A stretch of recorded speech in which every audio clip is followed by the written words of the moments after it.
Friends, நம்ம இன்றைக்கி வெந்தயக்கீரையோட சப்பாத்தி பண்ண போகிறோம். ரொம்ப ஹெல்த்தியான ரெசிபி இது. அதுக்கு நான் ஒரு கட்டு வெந்தயக்கீரை எடுத்துருக்கேன். பாருங்கள், இந்த கீரை நல்லா கழுவி க்ளீன் பண்ணி வச்சுருக்கேன். இப்போ நம்ம இதை நல்லா பொடியை நறுக்கிக்கலாம்.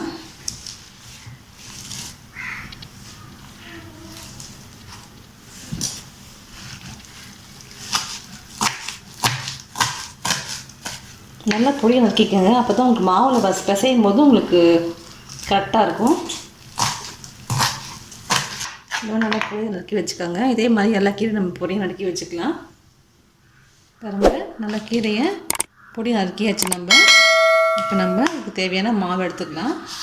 மாவு எடுத்துக்கலாம். நான் 2 கப் மாவு ஆட் பண்ணிக்கிறேன்.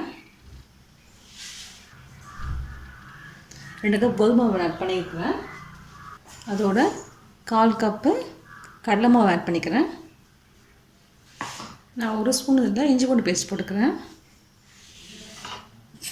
1/4 ஸ்பூன் மஞ்சள் பொடி ஆட் பண்ணிப்போம். அதோட ஒரு சின்ன டேபிள் ஸ்பூனில் மஞ்சத்தூள் போட்டுக்கலாம். மிளகாய்த்தூள் ஆட் பண்ணி காஷ்மீரி பவுடர் தான் போட்டிருக்கேன். கொஞ்சமாக சீரகம் போட்டுக்குவோம். கொஞ்சமாக நான் கரம் மசாலா போட்டுக்கிறேன். ஒரு 1/4 கப் நம்ம தயிர் ஆட் பண்ணிப்போம். தயிர் நம்ம போட்டு நல்லா கொஞ்சம் சாஃப்டாக வரும். இதுதான் போடுறது. நம்ம தேவையான உப்பு ஆட் பண்ணிப்போம். அதில் நம்ம நறுக்கி வச்சுருக்க வெந்தயக்கீரையும் ஆட் பண்ணிக்கலாம். கொஞ்சமாக கொத்தமல்லியும் நறுக்கி வச்சுக்க, அதையும் போட்டுப்போம்.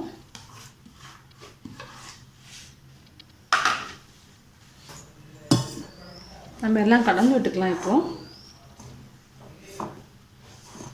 நம்ம தண்ணி கொஞ்சமாக ஆட் பண்ணி நம்ம சப்பாத்தி மாவு பதத்துக்கு பிசைஞ்சு எடுத்துக்கலாம். பாருங்கள், நம்ம மாவு நல்லா ரெடி ஆகிடுச்சு. மாவு நல்லா பிசைஞ்சு வச்சிட்டோம்.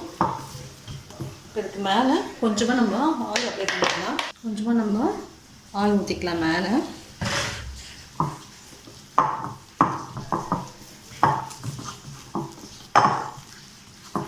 இது அப்படியே நம்ம மூடி ஒரு 1/2 hour to 1 hour நம்ம எடுத்து வைப்போம். அப்போ நல்லா சாஃப்டாகிடும். நம்ம இது மூடி வச்சிடலாம். ஒரு 1 hour கழித்து நம்ம செஞ்சுக்கலாம். அப்போ நல்லா சாஃப்டாக நம்ம கிடைக்கும்.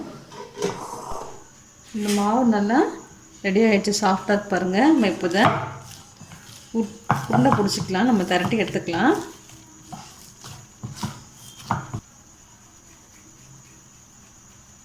இந்த மாதிரி சின்ன சின்ன உருண்டைகள் நம்ம எடுத்துக்கலாம். கொஞ்சமாக மாவு போட்டு நல்லா பரட்டி எடுத்துப்போம்.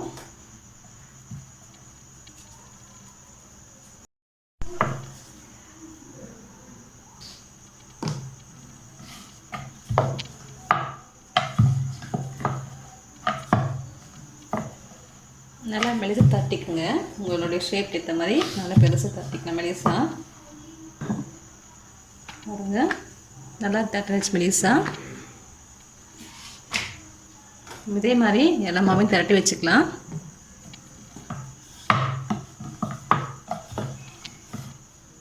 தவா சூடாகிடுச்சு. சப்பாத்தியில் போட்டுக்கலாம். எடுத்து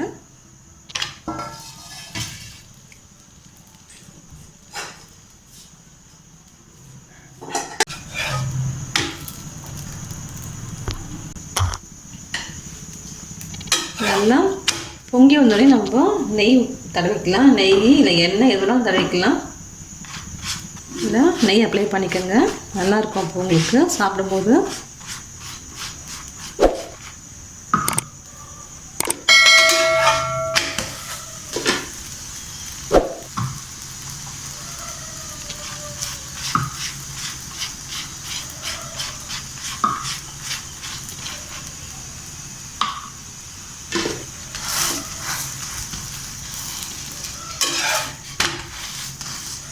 சப்பாத்தி நல்லா சாஃப்டாக நல்ல மணமாக இருக்குது. இந்த உடம்புக்கு நல்ல ஹெல்தி கூட. வெந்தயக்கீரை சாப்பிட்டா உங்களுக்கு வயிற்றுக்கு ரொம்ப நல்லது.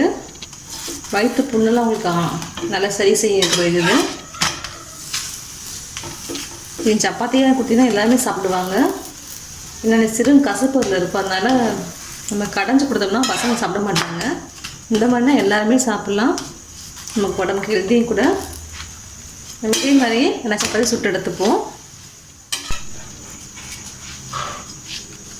பாருங்க நம்ம சப்பாத்தி நல்லா சாஃப்டாக இருக்குது. பாருங்க கீரைலாம் போட்டிருக்கோம். ரொம்ப சுலபமாக செய்கிறது தான், ஹெல்த்தியும் கூட. நீங்களும் செஞ்சு பாருங்கள். வெந்தய சப்பாத்தி ரெடி ஆகிடுச்சு. நீங்களும் செஞ்சு பாருங்கள். உங்கள் கமெண்ட்ஸ் சொல்லுங்கள். தேங்க்யூ.